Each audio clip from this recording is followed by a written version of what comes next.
1948년 이스라엘 독립전쟁 당시에 이곳에서도 치열하게 전투가 있었는데 박격포탄이 이 건물을 타격했어요. 그래서 건물이 좀 망가졌죠. 나중에 전쟁 끝나고 이 건물을 보수를 하려고 보니까 현장 조사를 했더니 지금 오른쪽에 사진에 보시면 그 입구 안쪽으로 검은 옷을 입은 유대인들이 의자에 앉아 있는 게 보일 거예요. 바로 저 안쪽 공간이 다윗 왕의 가묘입니다. 그런데 다윗 왕의 가묘, 지금 저 사진상에서 입구 안쪽으로 보이는 그 벽면 있죠. 그렇죠? 사람들이 앉아 있는 오른쪽 벽면. 저 끝에 저 벽면이 조사해 보니까 1세기에 지어진 건물이라는 거예요. 그리고 더 흥미로운 사실은 그때 1세기에 저 건물이 회당 건물이었다는 거죠. 왼쪽 위에 보면 도면이 이렇게 그려져 있습니다. 지금 다윗 왕의 가묘가 있는 그 1층 건물을 위에서 내려다보면 저렇게 생긴 거죠. 그런데 보면 오른쪽 절반 정도가 이렇게 밝은 회색으로 칠해져 있죠. 저게 이제 1세기 당시의 벽이라는 거예요. 그때 건물이고, 그리고 그 도면에 보면 오른쪽 위쪽에 볼록 튀어나온 게 있죠. 실제로 우리가 그 방에 들어가서 보면 음각으로 안으로 움푹 파여져서 만들어진 구조물입니다. 저기가 그 유대인 회당의 전형적인 그 토라함입니다. 토라함. 저 움푹 파여진 곳에 토라를 보관했어요. 그게 전형적인 유대인 회당의 구조, 건축 방식이에요. 그래서 학자들이 이거 1세기 때 세워진 회당 건물이구나 라고 그렇게 알게 됐는데, 더 파보니까 그냥 회당이 아니라 기독교인들 회당이었다는 걸 알게 됐어요. 자, 여러분 이제 여기서 이해를 해야 됩니다. 아니, 기독교인들이 세우면 교회지 그게 왜 회당이냐? 아시다시피 예수님의 제자들은 유대인들이었습니다. 그리고 유대인들, 사도 바울도 그랬지만 사도 바울이 이게 선교여행을 가서 유대인 회당을 찾아가서 전도하잖아요. 그래서 그곳에 있는 유대인들이 복음을 받아들이죠. 그러면 그 회당이 기독교인들의 회당으로 바뀌는 거예요. 그럼 그게 바로 교회가 되는 거죠. 그러니까 처음 유대인들에게 있어서 예수님을 메시아로 받아들이고 그들이 모이는 회당 건물이 존재했던 겁니다.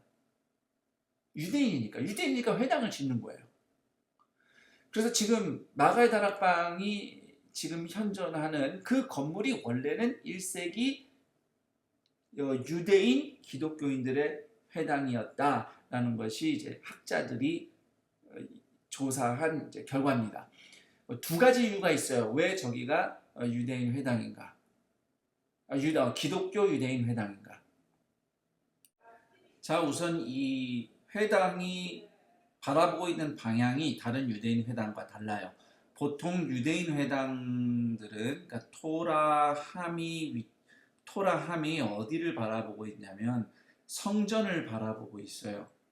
그런데 이 회당은 성전을 바라보고 있는 것이 아니라 성묘교회, 예수님의 빈 무덤이 있는 곳을 바라보고 있습니다. 이게 멀리 있으면, 예를 들면 이 회당이 뭐 갈릴리에 있다, 먼 곳에 있다 그러면 그냥 대략 예루살렘을 향해서 회당이 만들어졌을 테니까 이런 부분이 뭐 티가 잘 안 나죠. 그런데 예루살렘 안에 있는 회당이 성전을 바라보고 있느냐 다른 곳을 바라보고 있느냐는 확연하게 차이가 나는 겁니다. 그런데 이 회당은 성전이 아니라 이 토라함, 율법을 보관한 함이 바라보고 있는 쪽이 예수님의 그 빈 무덤, 즉 성묘교회가 있는 부분이에요. 자, 이거를 더 이해하기 쉽게 지도와 오버랩을 해서 보여드리도록 하겠습니다. 자, 우선 크기를 줄이고 지도를 띄워보죠. 자, 이거 처음에 제가 소개할 때 보여드렸던 예루살렘 지도예요. 지금 마가의 다락방 자리에 있는 회당이 위치한 곳, 그곳에서 위쪽을 바라보면 예수님의 빈무덤입니다. 성묘교회가 있어요. 이게 만약에 성전을 바라보고 있으면은 오른쪽으로 성전산 쪽으로 이렇게 틀어져 있어야 되는 거죠. 그런데 이거는 정확하게 성묘교회 쪽으로 지어진 회당이라는 것입니다. 그리고 이제 두 번째로 결정적인 증거가 이겁니다. 네, 지금 제가 학술지 일부분을 발췌를 한 건데요. 이 발췌된 학술지에 보시면 제가 동그라미 오른쪽으로 이렇게 동그라미 쳐놓은 작은 일러스트 보이시죠? 저 글씨가 그 회당 1세기 회당 건물 그 벽에 새겨져 있는 게 발견됐어요.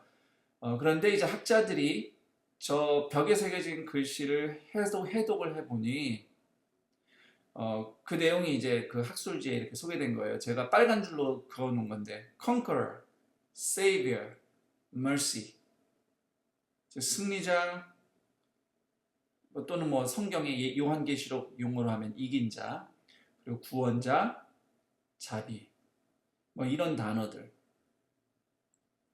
뭐 이런 그 글씨들이 이제 기독교적인 메시지가 1세기 유대인 회당 건물에서 발견이 됐기 때문에 이 회당은 기독교인들의 회당이다 라고 학자들이 이제 결론을 낸 거죠. 너무 실내 사진만 보여드린 것 같아서 좀 시원한 사진 좀 보여드리겠습니다. 지금 이 전경들은 마가의 다락방 건물 옥상에 올라가서 이제 주변을 좀 찍은 건데요. 몇 장 더 있는데 그 왼쪽에 보이는 작은 사진은 마가의 다락방 바로 맞은편에 있는 프란시스코 수도원이에요. 수도원. 바로 이제 마주보하고 있는 건물이고요. 뭐 이거에 대해서 더 설명할 건 없고 건물이 뭐 노랑 돌 건물에 파란 하늘이 아주 잘 어울리죠. 사진이. 저 오른쪽은 마가의 다락방 옥상에서 동쪽을 바라보고 찍은 사진입니다. 저 지평선 보시면 왼쪽으로 지평선이 완만하게 이렇게 올라가죠. 저희가 산이에요. 감람산입니다. 저희가 바로 감람산입니다. 저 감람산 지금 저 사진에 한 그 산등성이 한 중간 부분에가 그 전망대가 있어요. 감람산 전망대. 거기 올라가서 보면은 서쪽을 바라보면 예루살렘 그 성전산 지역과 올드시티 전망이 아주 잘 보입니다. 아주 유명한 장소고요. 그리고 이 사진에 그 왼쪽으로 좀 더 가보면은 그 감람산 쪽 제일 높은 지점 우뚝 솟지 않아서 잘 보셔야 되겠지만 탑이 하나 이렇게 올라와 있습니다. 종탑이 작게 보이는데 저기가 바로 승천교회입니다. 성경에도 예수님이 감람산에서 마지막으로 제자들을 만나고 승천하셨다 이렇게 기록이 되어 있는데 전승에 의하면 저 지점이 예수님이 승천하신 지점이다 해서 저기에 저렇게 기념교회가 세워진 거죠. 그리고 그 사진 멀리 아래쪽에 구름 그림자 가려져 있는 사진 한가운데 이렇게 마을이 보이죠. 저기는 이제 아랍인들이 사는 동네고요. 참고로 저 왼쪽에 저 감람산 너머 그 너머 쪽에 이제 뭐 벳바게 베다니 베다니 하면 이제 나사로와 그 마르다 마리아 그 삼남매 살았던 동네 다 저쪽에 있습니다. 이제 이 마가의 다락방에 대해서 조금 더 이제 역사를 좀 설명드리면 제가 이곳이 기독교인들 1세기 기독교 유대인들의 회당 건물이었다고 말씀드렸죠. 이 건물이 언제 지어졌는가를 이제 학자들은 어떻게 얘기를 하냐면 AD 70년, 그러니까 주후 70년에 로마군이 유대인 반란을 진압하면서 예루살렘을 파괴합니다. 그때 많은 유대인들이 예루살렘에서 피난을 떠나죠. 그리고 나서 반란 진압된 이후에 예루살렘으로 다시 유대인들이 돌아오는데 그때 돌아왔던 유대계 기독교인들에 의해서 마가의 다락방이 있던 그 지점에 기독교인들이 모여 예배드리는 회당을 재건한 것으로 보입니다. 그 전까지는 성경에 기록된 그대로 마가의 어머니가 소유한 주택이었던 것이죠. 그 제자들이 거기서 모였었고 초대교회가 모였던 곳이었고, 초대교회 이후에 이제 비잔틴 시대 여러 문헌들에 보면 바로 이 지점에 있던 교회, 뭐 교회라고 할 수 있고 또는 회당 건물, 기독교인 회당 건물이 사도들의 교회로 알려지기 시작합니다. 뭐 이 회당이라는 게요, 유대인들만 갖고 있는 건 아니었어요.